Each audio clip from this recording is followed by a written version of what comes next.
back into the Sean podcast. I mean, it's been so long. Ooh, I that's mean, been look like at this. 3 or 4 seconds. Yeah, You know, it's been a like while. I had to change the clothes and then change back. Anyways, I'm myself and Sean Big Us Usher. Beside me here is Mr. Sean Cat Daddy Cummins. Sean, got any thoughts right now before we get into it? Ooh, thoughts right now. I am excited to start talking about these prospects. We're talking about running back this week. It'll be really exciting. So this past draft, we saw 2 running backs go in the first rounds. We saw Najee Harris, we saw Travis Etienne, both first-round draft picks. We saw some good talent taken on day 2. I think that this draft class might be pretty similar. I think we have 2 talents that can go first rounds, and I think we're going to have good depth on day 2, maybe even day 3 of this draft. We I'm just won't excited agree for on this the two group. talents for the first round. You think we have more than 2? I just don't think we agree on which ones. Ooh, but we agree on the number, though, right? We thinking Yes. 2? Okay. Yes. Okay. Now, not to get political with it, because I'm not a political being, but there is no position in probably all sports that is more marginalized than a running back. You know, they got that running backs don't matter movement out there. I'm sorry, I full-fledged disagree. Running backs do matter, and not just as a position, they are people too. Just like kickers are people, running backs are people also. Let's treat them as such. Just saying. Anyways, without further ado, let's get into the mix. All right, now. Gonna have to rock and roll here. Now, with this is gonna be an interesting group. My understanding is me and Sean do not agree on a lot of these prospects.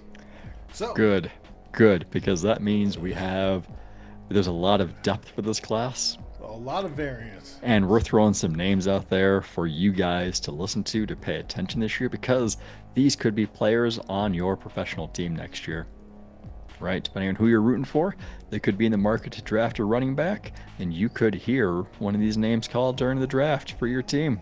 So Well, take these tidbits, take this information. without further ado, I'm gonna make you go first. Sean, who's your number 5 guy? Number 5 guy. I got to start with Alabama. I got to show Alabama some love. And my number 5 guy is Brian Robinson. He's been a backup to Najee Harris for the past couple of seasons, but he is ready to take over the starting spot, right? He's a tough runner. He is hard to bring down. Even in limited action, he is tough to bring down. He had, I think 20 plus broken tackles last year. And you're thinking he wasn't even taking on a full workload. He was just a spell running back coming in, giving Najee Harris a break. He's still recording 20 plus broken tackles. Very impressive for that. He is going to run through defenders. And that's what I really like about Brian here. He's not going to give a lot in the passing game, which means next level, you're probably thinking early down running back. First, second down, set the tempo, get some yardage, short third down situations. You may not see him as much on third down, but the challenge for him, though, is going to be holding on to that starting spots. Because, as always, Alabama's running back room is stacked. He's got competition there. He has to be on his A game this whole time to maintain that starting spot. Be on the field for all 3 downs. That's going to be his work this year. But Brian Robinson, watch that name. See, I don't mind Brian Robinson. He's a big dude, thunderous hits. You know, he's got really nice athleticism. Obviously, he goes to Bama. You know, and so the pedigree is there. But full disclosure, he's not on my top 5. So, going to my number 5 guy. It's going to pretty much running back you. I'm going to go with Zamir Zeus White from Georgia. You know, Georgia be just producing running backs like, water. They've got a great running back coach there teaching them, like, strength, contact balance. Zeus is a monster. He's one of 2 running backs that could be drafted this year out of Georgia right now. James Cook, yes. Yep. But Zeus is my guy. Now, no, he doesn't have very many receptions, even though he is in on passing downs. He does go out. It's just, now, no, this might change this year, but they did have a guy there who, if you're passing, you're going to pass this guy. But we're going to talk about him another week. I'm sure he's on one of our top 5s. He probably will be. But All right. Zeus is on mine. Zeus, okay. He's gotta keep that job from James Cook though. He's gotta make sure he's on his A game this whole season. He's going to, but we just saw it last year. Devontae Williams and Michael Carter, 2 backs in the same team. One win the second round, one in the fourth. Yeah, they had the Thunder and Lightning approach though. And that's the same thing here. White and Cook. Cook is the Thunder though. Cook is the Thunder. No, Zeus is the Thunder. You think Cook Zeus is the smaller back? Yep. Am I reading those right? I might have my notes backwards. All right. You do got your notes back. Cook is the smaller back. Zeus is the monster. But for Whites, where I have my flag going, right? It's not quite a red flag. It's like a little yellow flag in the back of my mind is, how healthy will he be this season? He's already had 2 ACLs. Give you that. It's something to keep an eye on. Something to keep an eye on. I'm sorry. I'm doing it based on the talent potential there. And I'm sorry, no offense to Brian Robinson. He does not have the talent that Zeus does.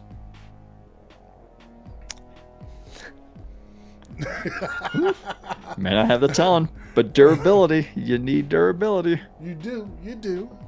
I mean, we're going to get to this wide receiver. This is still early. We're going to have a wide receiver that you won't have on there due to athletic ability, and I do because he's Steady Eddie. We'll discuss that. But and this is why the people love us. We give them different opinions. We see it in different ways. We give them more people to look at. Well, moving on to your number 4 guy. My number 4 guy, University of Texas San Antonio, and I am very sincere when I say this, Sincere McCormick. He is my number 4 guy. Right, you're thinking small school, big fish, little ponds. This guy though, keep an eye on him. He is a baseball term, home run threats whenever he touches the ball, right? If he's getting to that second level, if he's getting to that third level, see you later. You're not going to catch him. He is going to be gone. Big play written all over him. So when he touches the ball, he can be electric with it. My question for him is level of competition, right? Well, I got more questions. Got to be more consistent. I expect another season of big numbers from him. Rightly so. I think the only Power 5 team that University of Texas San Antonio plays this year is University of Illinois. Competition may not be there.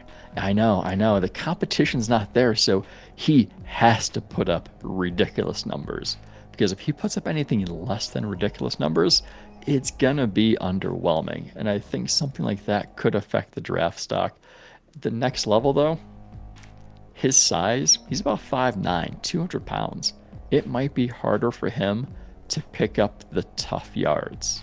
That short yardage situation. That's where my issue comes. That might be his challenging piece. But I'm not challenging him toughness as a football player, but how much can he really put out there? Is he just a role gadget player, or is he a guy who's going to give significant impact? I think he's going to be suited for change of pace role. That's where I think he's gonna make his money. And that's why he's not high on my list. I know. That's why we differ. Who's your number 4? My number 4 guy, Tyler Algier, out of BYU. Now this guy, he's got the whole package. This guy can block. He's actually a decent blocker. He can definitely catch it out the backfield. But the issue that comes about with him is level of competition. If this guy was playing for Georgia or Bama or any top, Power 5 school, he would be a legit first round running back. But because he plays for BYU, it's people aren't going to see that. They're going to see BYU. And it's just like, how much is that going to hurt him? And also, considering the offense he plays in, because he plays in that Kyle Shanahan style offense, and we've seen the pros that people can just walk in there and, be good, do production. At the same time, I trust my eyes. And my eyes say this dude's a legit player. Yeah, he's got good size. He's 5'11", he's 220. I have a hard time seeing him shy away from contact because the 2019 year, he spent playing linebacker, right? You're playing linebacker, you're not afraid of contact. No, you are not. No, yeah. I think my big question for him is, like Sincere McCormick, level of competition. You're playing at BYU. The second question I have for him is, BYU lost a lot. They lost Zach Wilson. They lost pieces to their offensive line, so that's going to look a little bit different. Will he be able to perform as consistently as he did last year? And that's the question for him. If he picks up the slack, then he could rise up the boards. He could. Yeah, I agree with that. I don't know if he can rise up my board. That'd be difficult. But it's possible. Now, moving on to your number 3 guy. This guy is, in my opinion, very polarizing for me. Yeah, so, I can see why. University of Notre Dame, Kyren Williams, 5'9", 195, right? Because you're thinking at first that size gets you. But in the college game, he's a well-rounded running back. He's a prospect who doesn't have many holes to his game. 2 things are going to set Kyren Williams apart: pass catching ability, pass blocking ability. That's what he's got. That's what's going to set him apart from the other running backs in this group. He has explosiveness, he has the toughness, but the one thing he has to work on, his response to contact. Right? He may not have the best contact balance as other runners that we're going to be talking about in this group. So he's got to work on that. But if he improves that contact balance, he's going to become even more dangerous, which is going to be really important for Notre Dame this year, since they lost a lot in their offensive line. So they need some help. But so my question is, which little guy is he? Is he Maurice Jones-Drew, or is he what's the other guy? What's the other little guy I think about when I think about little guys who make it in the NFL? Because I think he's going to make it in the NFL. It just depends on which guy he is. Who's the guy who played for San Diego and Philly that's escaping my mind? Great returner. Darren Sproles. Darren Sproles. Yeah. Is he Maurice Jones-Drew or is he Darren Sproles? I think he'd be more Maurice Jones-Drew, yeah. I'm all on him with the Maurice Jones-Drew because I've seen his blocking. I just need to see more. I need to see more consistency. I need to see that level because I do like him. I mean, full disclosure, he's not in my top 5. He's not going to be one of my top 3 guys. Yes. So, I mean, he could rise up the boards. I will say that. I do like him more than Brian Robinson. I do like him more than Sincere. But, I mean, we'll see. He's right there at like number 6 for me. And we'll see what comes up with the season. Now, my number 3 guy, which is going to be very, very interesting and possibly uncomfortable for Sean. we won't say just yet, but my number 3 guy is Isaiah Spillane out of Texas A&M. This is a big dude, very good Very good. Has great contact balance. Has a unique act for picking his spots. Will bulldoze somebody coming through the hole. My question marks for him is his elusiveness. Is he going to be able to make people miss? I know he has the ability to make someone miss, but will he make somebody miss? You know, like what does he do that's going to truly make him special? Like, what can he do to push him into, like, let's say that first round talent range? Anyways, we'll let you speak on Spiller a little bit later because I'm pretty sure he's on your list a little bit later. We'll just get to your number 2 guy. So let's work that out. My number 2 guy? Yep. Breece Hall, Iowa State. Explosive back with excellent balance. Whenever he touches the ball, he is going to be a threat, which is really more of a testament to his vision than it is to his speed. Great field vision. Love watching him run. Last year he averaged, it was about 3.4 yards after contact. That's a good number. That's a good number to have. And he has the ability to affect the game as a ball carrier and a pass receiver. So dual threat, which is going to be really good for him at the next level. He really can be a 3-down running back in the pros. He can be. There's a lot to like about Breece Hall, but I think you have more to say about him in a few moments. And I'm going to say it. So I'm just going to let it out of the bag because we're that close. Breece Hall's my number 1 guy. So you're going to get surprised about my number 2 guy. Now, Breece Hall, with him, he has a unique ability to be able to manipulate players in space. Like, he's got a unique ability to make a player think he's going one way and go the other way. I mean, it worries me a little bit because the body is not meant to do some of the stuff that he does. His ankles, like, and knees, it's just like your body's not supposed to bend that way.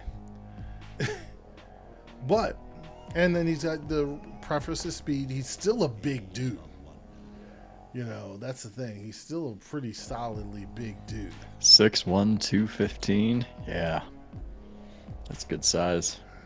But jumping into it, I'm going to give you my number 2 guy and my number 1 guy at the same time. So I've already said Breece Hall's my number 1 guy. My number 2 guy is Eric Gray. And he's at Oklahoma now. But he was at Tennessee. He's one of 2 running backs with Ty Chandler to leave Tennessee. Yeah, they left the program. This dude could change. This could change. This is another situation, just like Zamir, because he's got Kennedy Brooks there who's listed as a starter. Kennedy Brooks will not be the starter for long. This dude is Magic Man in the hole. If you watch him in space, not in space, in tight spaces, it's like, how did that dude not take him down? How did he not get taken down at the line of scrimmage? And how's he got a 15-yard gain out of a 3-yard loss? Yeah, because that guy, full runner at the line of scrimmage. He's got the athleticism that we didn't have a chance to see at Tennessee, but I think we're going to see more of it, hopefully all of it, in that Oklahoma offense. He was coming on at Tennessee, but that's Tennessee. Now he's in Oklahoma? If he shows the same ability that he showcased in Tennessee to like basically show out at Oklahoma, this is a first-round pick. Hands down. Oh, yeah. And speaking of hands, great receiver, too. Great receiver, and that's going to be a skill that can be very valuable to him when it comes to the draft season. You have a guy who can be on the field for all 3 downs. Yeah. But he is your number 6 guy. He didn't make my top 5, and I think a lot of it is how much of him are we going to see this year I with think we'll Kennedy see enough. Brooks? Well, again, I preference North Carolina. Just saying. Hey, yeah, we still have a lot to see. This season hasn't even started. Exactly. So, And Oklahoma, don't get. I mean, Kennedy Brooks. How are Kennedy Brooks' hands versus Eric Gray's? oh, Grace is better by I far. think Eric Gray is going to be more vital in the passing game. Hmm. So, and what does Lincoln Riley like to do? He likes to pass the ball. Yeah, yep, but yeah, they like to throw the ball, but how many times are they going to throw to the running back this season is going to be the question. Like, is he going to He get throws the they have volume, the ball to the the running back opportunities? quite a bit. And that's what Eric Ray is hoping for this year Well, I in mean, terms of his stock. That's our debate. This is Yeah. this is the one player. Let's be honest, that we will debate highly when it comes to running backs. It's not sincere. It's going to be Eric Gray. You think Eric Ray? Okay. I think Eric Gray is going to be the guy because I'm higher on him than you. I mean, he's not too far off. He is my number 6 guy. He's my wasn't number too 2 far. guy. Still early, right? This is our series of summer scouting. That's where we're going But- on. Let's get to Sean's number 1 guy. Yes, saving the best for last. It's the guy that Sean was just calling a big dude who likes to bulldoze somebody. Yeah, Texas A&M, Isaiah Spiller, 6'1", 225. Tough between the tackle running back. For me, what separates him from Brees Hall, my number 2 guy, was the physicality. He is going to bulldoze people. You want to tackle him? Well, you better invite a friend over too, because it's not going to be one guy taking him down. It's going to be 2 guys taking him down. Last year, averaged 3.4 yards after contact against SEC defenses. And here's the thing. I don't disagree with a single thing you said. My problem, again, is how many plays is he going to actually make in space? He creates the space. No, that's not what I asked. How many plays? Because, I mean, let's be honest. This is what they're looking for. They want it. The NFL, if you're going to be special, if you're going to be that first round pick, they want to see that breakaway speed. They want to see that elusiveness. Yes. Can he bulldoze people at the college level? Yes, he can. But at the same time, is he Derrick Henry? Like, I mean, who else is doing that at the NFL level? And it is starring. Derrick Henry's the only guy who plays that way. For now. Right? I mean, you're looking at him, and you can't deny he's got the ability to be a 3-down running back. He has a nose for the end zone, right? He can catch the ball, underutilized, but he can catch the ball. He can pass block. Yeah, but I how think much are they actually going to do that at A&M this year? hopefully Jimbo Fisher does it a lot. Put this kid on the map. Some team needs to see him, because I think right now, of all these people we're talking about, I think that Isaiah Spiller is the most pro-ready running back right now. Now, that could change in the next couple of weeks, next couple of months, as we start seeing this game action come in.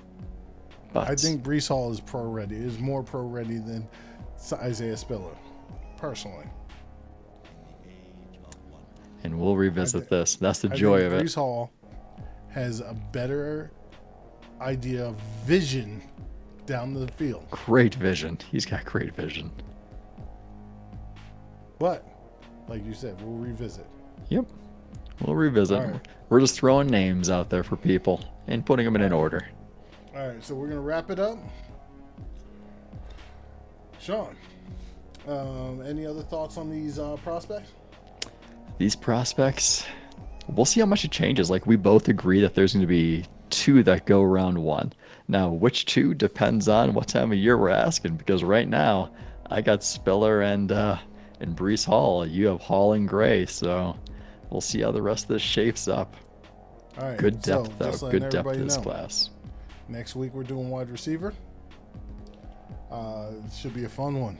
Wide receivers always a sense of contention with us. And we've got some nuggets coming in. Anyways, Sean, words of wisdom for the people. Words of wisdom. If you watched our football news episode, my words of wisdom is going to piggyback off that. Cook your food at home. Be healthy, right? Make that food at home. Prepare it at home. Buy those groceries. Do it yourself. Don't go to the restaurant. My words of wisdom, piggybacking off of Sean.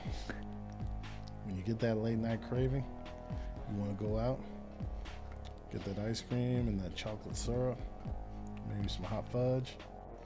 Resist. Eating late at night is not good. I know this. That's my thing. So I shouldn't go grab a snack between now and our next episode. No, you No? should. Well, it depends on the snack. We talking about celery?